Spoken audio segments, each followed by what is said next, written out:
Those are the feeds coming in right from Florida in the United States. U.S. President Donald Trump with officials of the U.S. government, right from the U.S. Secretary of War, Pete Hegseth, and we've had a whole lot of other individuals there. Marco Rubio, U.S. Secretary of State, right there with him, and we've also had other officials giving updates on what's been happening since the last 24 hours when the United States, through its special missions, through special ops, got into Caracas, the Venezuelan capital, overnight and arrested.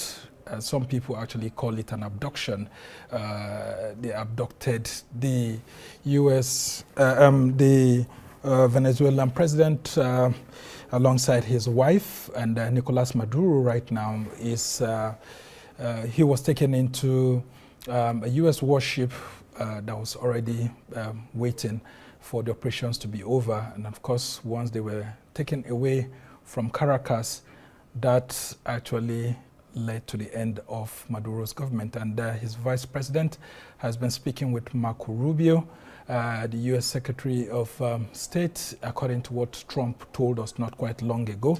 And she's been helping the U.S. authorities as the American reign of government actually begins in that country in South America. And of course, we have our special correspondent, James Blue, joining us right away. Thank you so much, James, for joining us. And what do you make of all that we've heard so far? I mean, U.S. President saying that Venezuela is in the kitty of the United States government and it will run the government there for some time. And then, of course, the people of Venezuela would actually enjoy the benefit of good governance. But of course, the U.S. would have to take a whole lot of oil to compensate for special operations. What do you make of that statement? Well, it's very clear that President Trump was very impressed with the execution of the operation last night. And it's very clear that he feels as though his generals have delivered exactly what he wanted. And so it seems as though the entire operation went off without a hitch. And it seems as though they're very excited that they were able to get the Maduro and his wife. I'm sorry we're having technical difficulties. I'm not exactly sure what is wrong. But, it was a precise and very clear operation. There you see the President Maduro in the handcuffed and on a boat and in sort of gray sweatpants. It's not clear exactly where he is going. President Trump said he could be coming to New York or to Miami.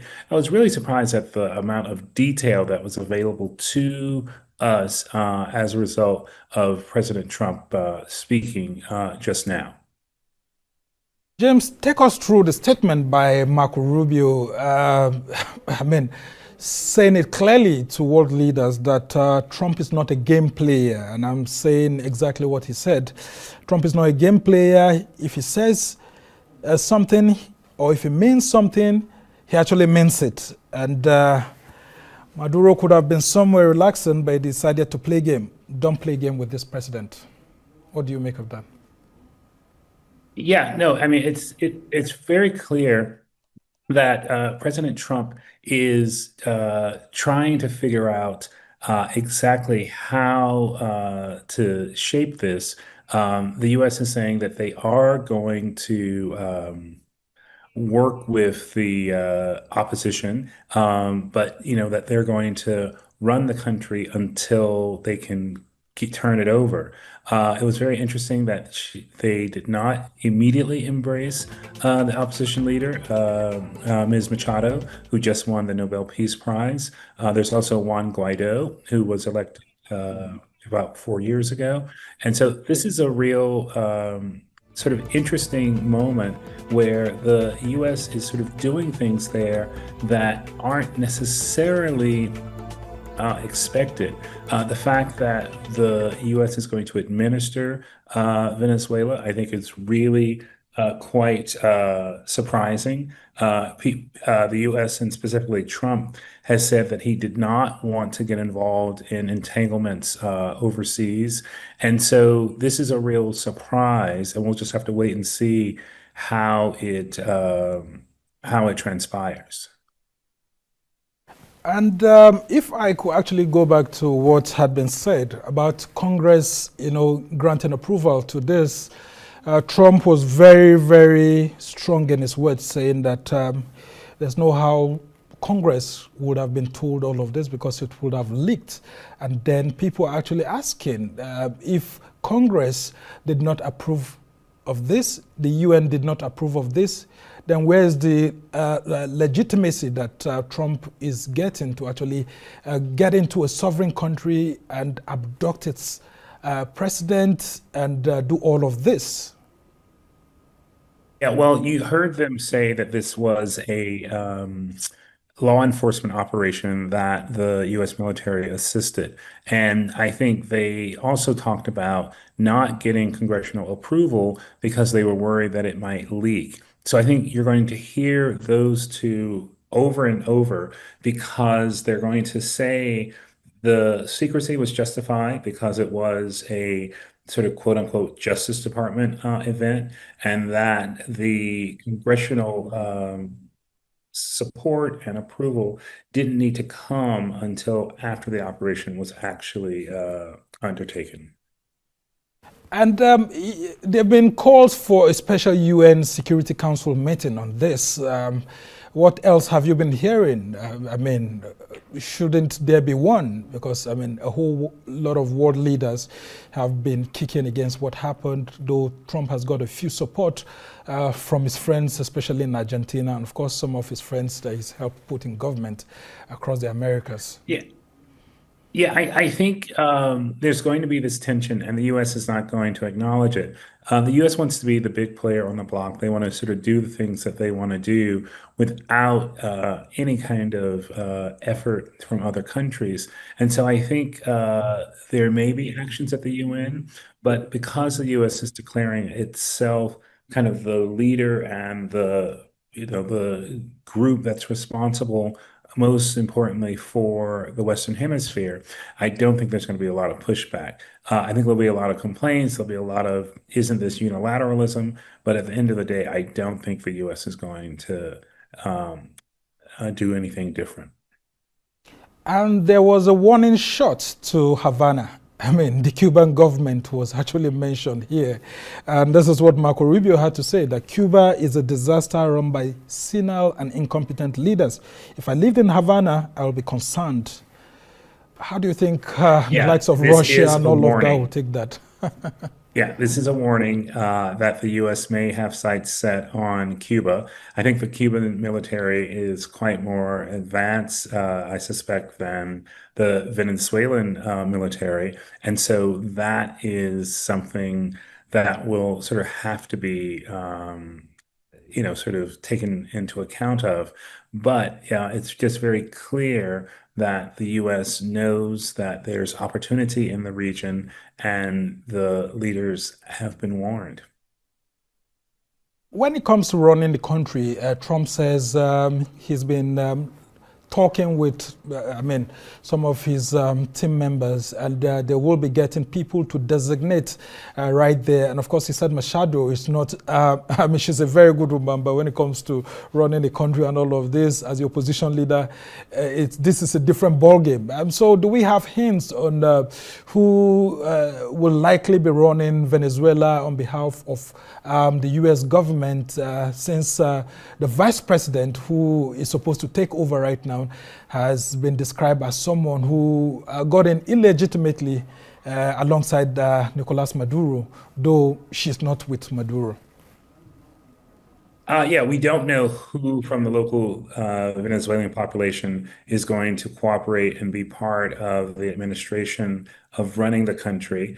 We think it is possible that Secretary Rubio, Secretary Hegseth are going to be very much involved. It was really quite striking to hear that the President Trump does not think Mrs. Machado is in a position to run things. So we'll just have to wait and see.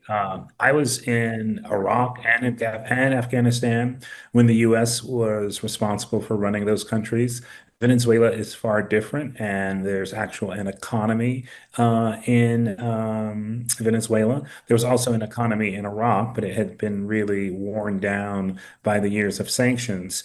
And so perhaps because of the oil revenue, there's some hope that things can be done to kind of get the country moving again.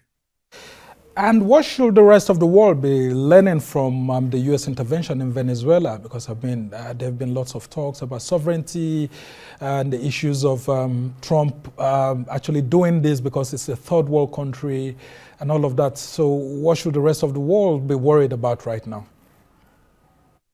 I think the rest of the world should take America at its word. The new security strategy, which the president referenced, really speaks about the U.S. wanting to be the dominant force in the Western Hemisphere. And so I think that's going to be carried out and played out. So it's a really good roadmap to what it is the U.S. says they want to do. And so I think the real headline here is that the US believes that some nations can go and do what they want to do. Now, I'm going to be very cynical here. If I were Mr. Zelensky in Ukraine, I would be very worried because basically the US has done something very similar to what President Putin has been trying to do. And the US has done it by first going after the quote unquote leader of Venezuela. They've done it in the context of a U.S. indictment, and there have been additional indictments against Maduro's wife that were just filed within the last week. But I think this is makes it much, much, much more difficult for President Trump to call for President Putin to actually leave Ukraine because the similarities between what the US saying they're doing and what Russia's saying they're doing. Before I let you go, James Blue, talk to us about why the U.S. would be doing this in trying to operate the Monroe Doctrine and increase the sphere of influence within its region, but will disallow Russia to do same with Ukraine or a China to do same with Hong Kong and Taiwan. Yeah, there's some sense that this is the pivot to the world powers sort of taking control. And, we will take care of our patch, you take care of your patch. So Russia then has the license to do what it wants in Europe, and China has the license to do what it wants in Asia, and then sort of Africa is sort of left out on its own to see whoever has the, will or the capacity to deal with it. No, I think it is very worrying, but it is very much in the way that President Trump sort of sees himself as a great man, as a statesman who is on par with Xi of China and Putin of Russia. And I think he does not have the sort of democratic spirit that one might hope for that would allow him to look beyond the strongman and allow him to really see the danger in this organization. A very quick one before you go. I was expecting our colleagues there as journalists to actually ask Trump if this wasn't a violation of the UN Charter. But I didn't see that question coming until the press briefing ended. If you were there, wouldn't you have asked such a question as such a presser if the U.S. intervention in Venezuela was not, breaking the UN Convention on the sovereignty of countries? And then, of course, others also asking on why the Prime Minister of Israel, Benjamin Netanyahu, has not faced a similar situation despite an ICC warrant on him and all of that. Yeah, look, I think there are a lot of inconsistencies, and there are certainly questions that I would love to have asked within the news conference. I was really struck by the fact that he has had conversations with President Maduro. We don't know the exact way those conversations have gone, but clearly they've been in some dialogue, and clearly they were given a chance to move and to leave Venezuela before this action was taken. And I would have wanted to explore much more on that because I think that issue of the time allowed to leave between that and the time the strikes happened, like, was there enough time for them to get to safety, for them to shelter? But I think that's what I would have explored more if I were actually in the press conference. All right, thank you so much. All right, special correspondent James Blue joining us to take a look at the presser that just ended, where U.S. President Donald Trump and his cabinet officials disclosed to U.S. citizens and, of course, to us globally on the reason for the arrest of Nicolas Maduro and his wife, and, of course, the latest steps that will be taken by the U.S. government, and, of course, how the Venezuelan government would also have to pay for the special operations intervention in that country. We must thank you so much for all you've helped us to understand.